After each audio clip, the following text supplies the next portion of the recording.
আসসালামু আলাইকুম। আপডেট বাংলা সংবাদে স্বাগতম। শুরুতেই জানিয়ে দেব সংবাদ শিরোনাম। প্রথমেই জানিয়ে দেব আওয়ামী লীগের বিরুদ্ধে যত মামলা রয়েছে সব তুলে নেওয়া হবে, এমন মন্তব্য করেছেন মির্জা ফখরুল। আরও জানিয়ে দেব নন্দাইলে বিএনপির মনোনীত প্রার্থী ইয়াসিন খালের চৌধুরীর গণমিছিল। আরও থাকছে কার্যক্রম নিষিদ্ধ আওয়ামী লীগের ৩ কেন্দ্রীয় নেতাসহ গ্রেপ্তার ২২।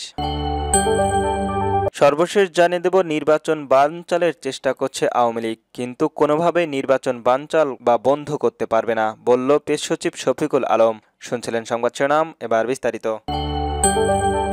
আওয়ামী লীগের বিরুদ্ধে যত মামলা রয়েছে সব তুলে নেব, বলল মির্জা ফখরুল। বিএনপির মহাসচিব মির্জা ফখরুল ইসলাম আলমগীর বলেছেন, আমরা প্রতিশোধের রাজনীতি করতে চাই না। আওয়ামী লীগের মতো যত মামলা করতে চাই না। যত মামলা আছে আওয়ামী লীগের বিরুদ্ধে সব তুলে নেব। বিএনপির মহাসচিব বলেন, জামাত সহ কয়েকটা দলসহ জোর জবরদস্তি করে তাদের দাবি মানতে চায়। তারা পিআর-টিআর গণভোট চায়। আমরা এটা বুঝি না, এসব আমরা মেনে নেব না। আওয়ামী লীগের ডাকা লকডাউন প্রসঙ্গে তিনি বলেন, আমরা পাগলামি করবে না। জনগণের কাছে মাপ চান, এখনো মাপ চাননি। ছোট বাচ্চা ছেলেগুলোকে গুলি করে মেরেছেন। আমরা প্রতিশোধ প্রতিহিংসা রাজনীতি করতে চাই না, শাস্তির রাজনীতি করতে চাই না। এই জন্য আমরা নির্বাচন চেয়েছি। এ সময় জেলা বিএনপি সহসভাপতি মির্জা ফখরুল আলামিন, সম্পাদক পাইগাম আলী সহ জেলার উপজেলার নেতাকর্মীরা উপস্থিত ছিলেন।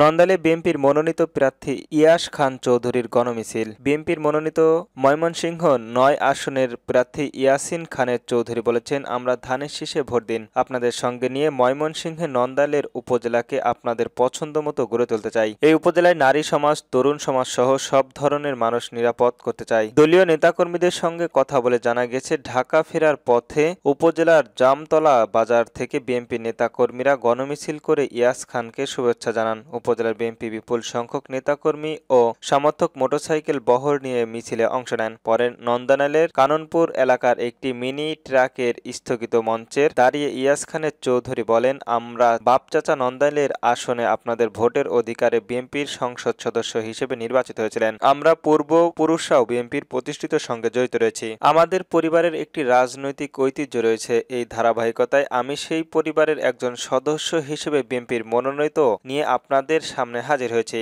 আমি আপনাদের সন্তান হিসেবে নন্দাইলের জনসাধারণের কাছ থেকে কাজ করতে এসেছি। প্রতিহিংসার রাজনীতি পাল্টে দিতে চাই। আপনাদের সঙ্গে নিয়ে পথ চলতে চাই।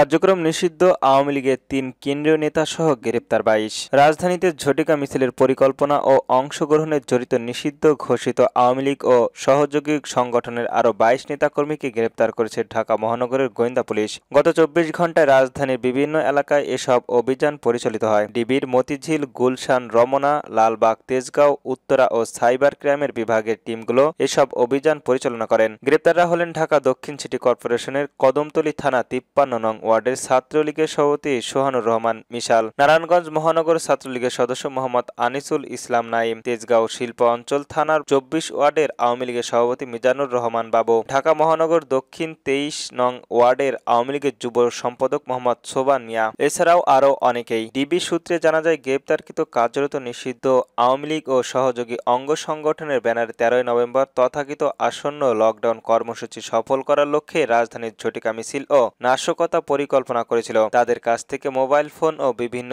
যোগাযোগ মাধ্যমে টাচ ভয়েস রেকর্ড সহ প্রমাণাদিত জব্দ করা হয়েছে। গ্রেপ্তারদের বিরুদ্ধে সংশ্লিষ্ট থানায় আইনগত ব্যবস্থা প্রক্রিয়াধীন রয়েছে।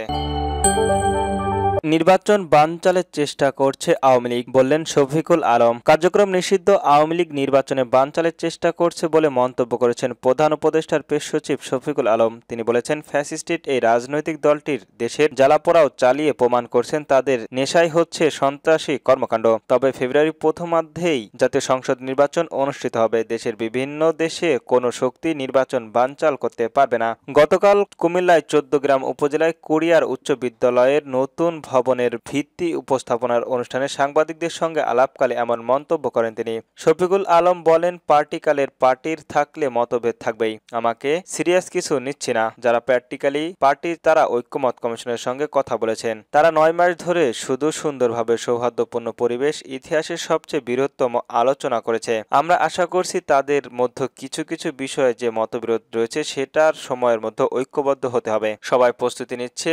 ইতিমধ্যে বিএনপি ২৬০ ৩২ আসনে প্রার্থী ঘোষণা করেছে। জামাত ইসলামীও তাদের মতো করে প্রার্থী দিচ্ছে। মত প্রকাশ থাকলেও একটি উৎসবমুখর ও অংশগ্রহণমূলক নির্বাচন সবাই চাচ্ছে। কুমিল্লায় উচ্চ বিদ্যালয়ের সভাপতি দেলোয়ার হোসেন মজুমদারের সভাপতিত্বের অনুষ্ঠানের বিশেষ অতিথি হিসাবে প্রধান উপদেষ্টার প্রেস সচিব আবুল কালাম আজাদ মজুমদার। এ সময় উপস্থিত ছিলেন চৌদ্দগ্রাম উপজেলার নির্বাহী অফিসার জামাল হোসেন, চৌদ্দগ্রাম থানার ভারপ্রাপ্ত কর্মকর্তা ওসি মোহাম্মদ হিলাল উদ্দিন সহ বিভিন্ন পর্যায়ের কর্মকর্তারা।